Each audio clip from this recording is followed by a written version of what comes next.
She was born here in Taverton Street, London, in 1874 into one of Britain's most famous theatrical families, the daughter of stars, the pupil of legends, and a young woman determined to chase a dream of her own.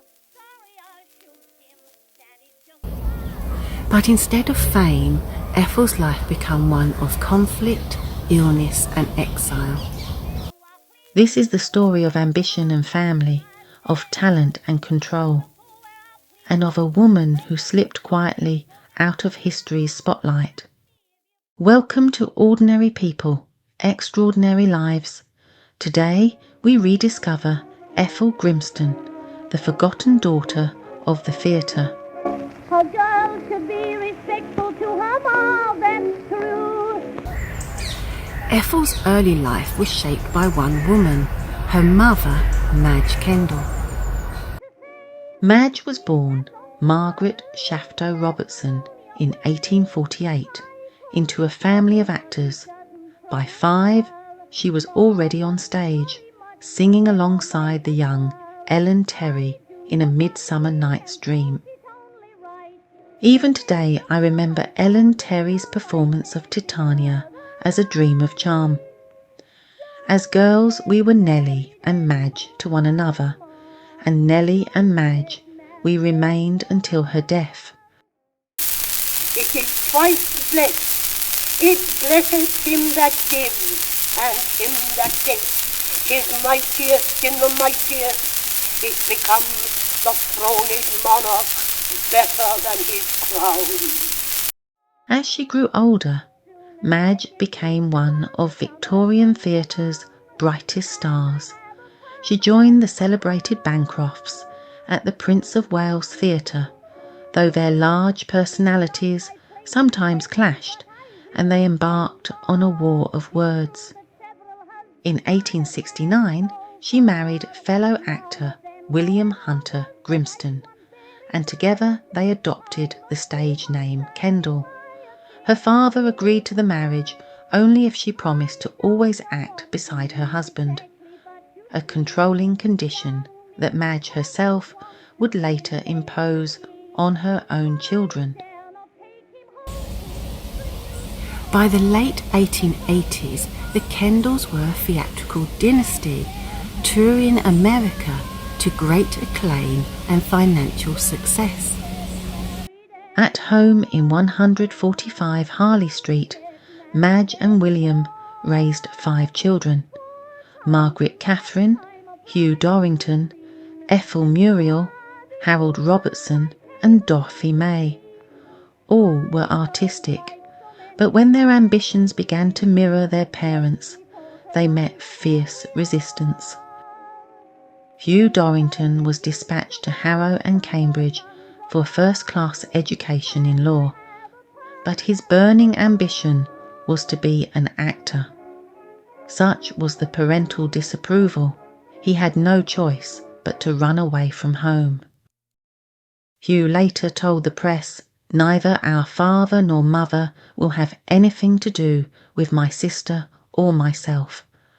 When I was trying to earn a living on the London stage, Father made a personal appeal to all managers not to allow me to appear." The same fate would soon await his sister Ethel.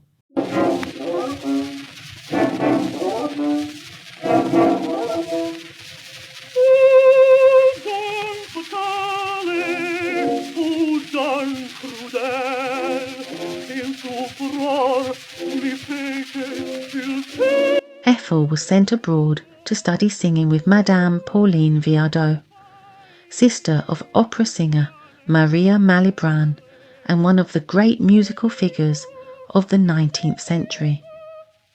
She was a protégée of Liszt, friend to Chopin, muse to Tchaikovsky. In Paris, Viardot's salon drew the cultural elite. Here she trained pupils such as Clara Butt, who sat alongside some of the most famous artists of the age.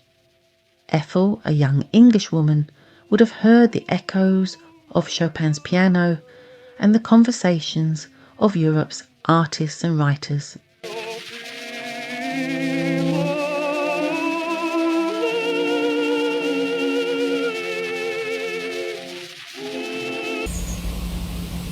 She must have felt on the edge of greatness. After further study in Dresden, she returned home, full of confidence and inspiration, and told her parents she wanted to become a singing actress. Their response? Fury.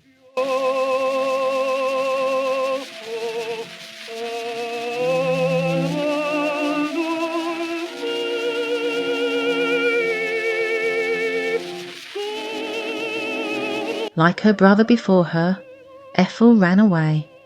She boarded a ship to New York, and according to the Daily Telegraph, she was determined to seek fame and fortune as an actress.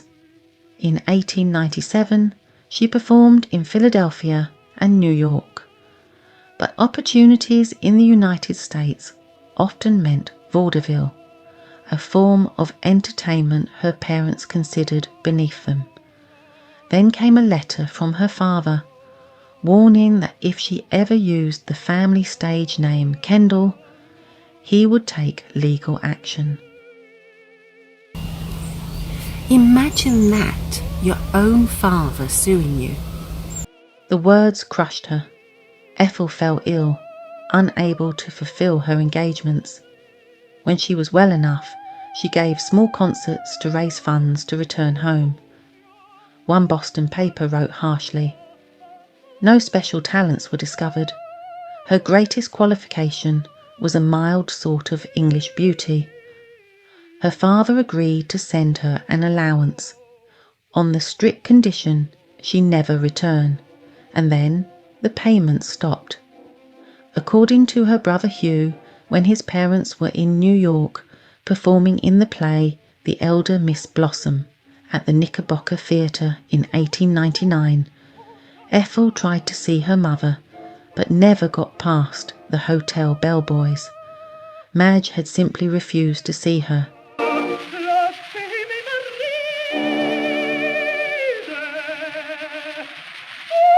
Madge often said she was an early Victorian with attitudes to match.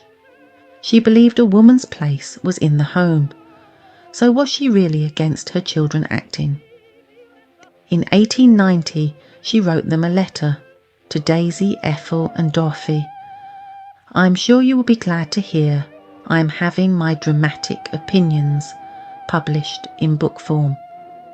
It is really most gratifying to think the public wishes to know my ideas of anything, and I can only hope in reading them that some other little girls and boys will find some bits of experience to amuse them, or advice to guide them, should they ever think of following the theatrical profession.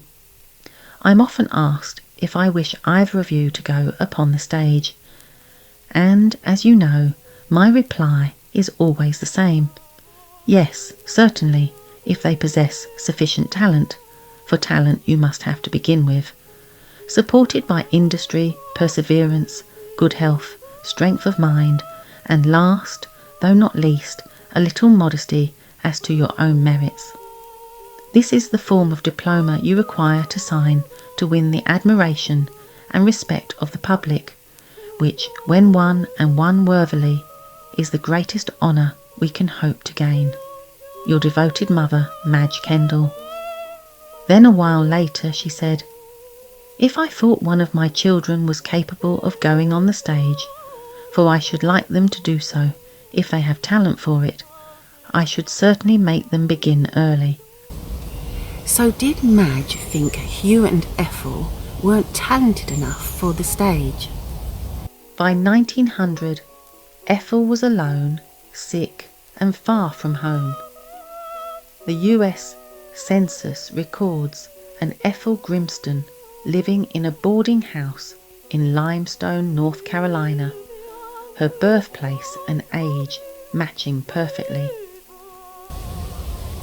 Her brother Hugh crossed the Atlantic to find her.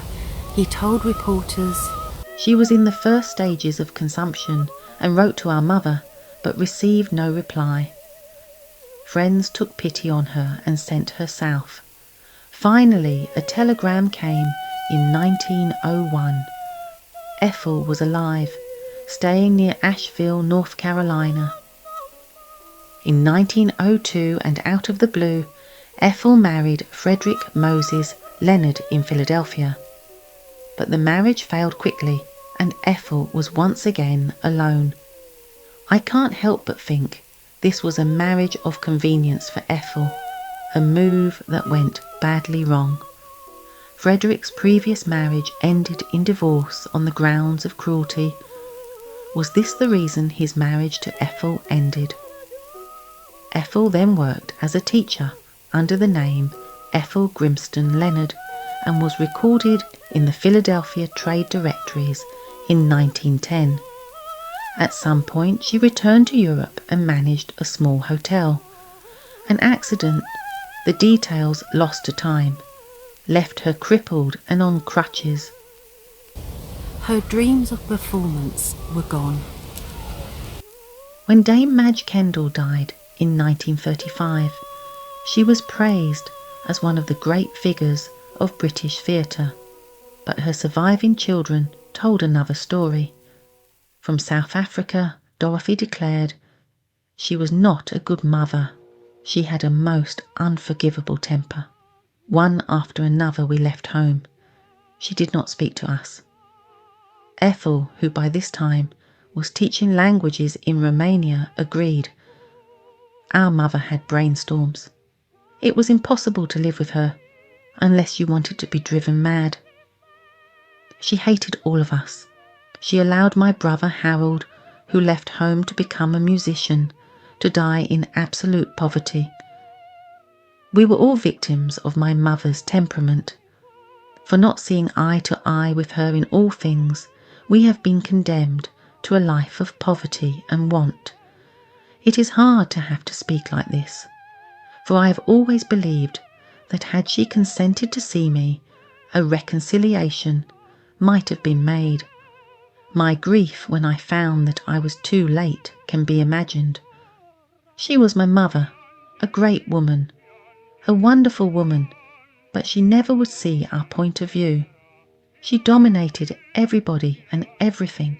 She swept everything from her path, and she forgot her children.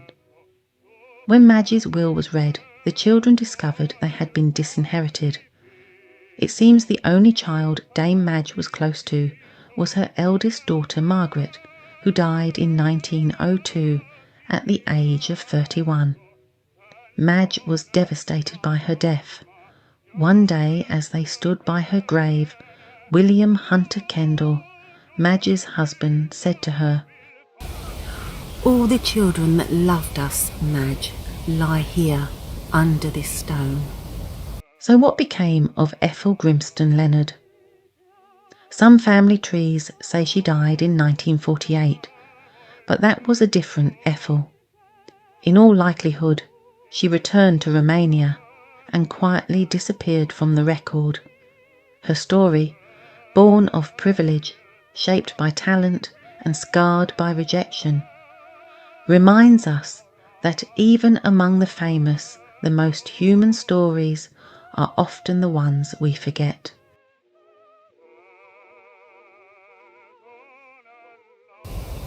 Now it's your turn. If you can find out what happened to Ethel Grimston Leonard, share your findings in the comments below. And if you've enjoyed this episode of Ordinary People, Extraordinary Lives, please like, subscribe, and join us next time as we uncover another forgotten life from history.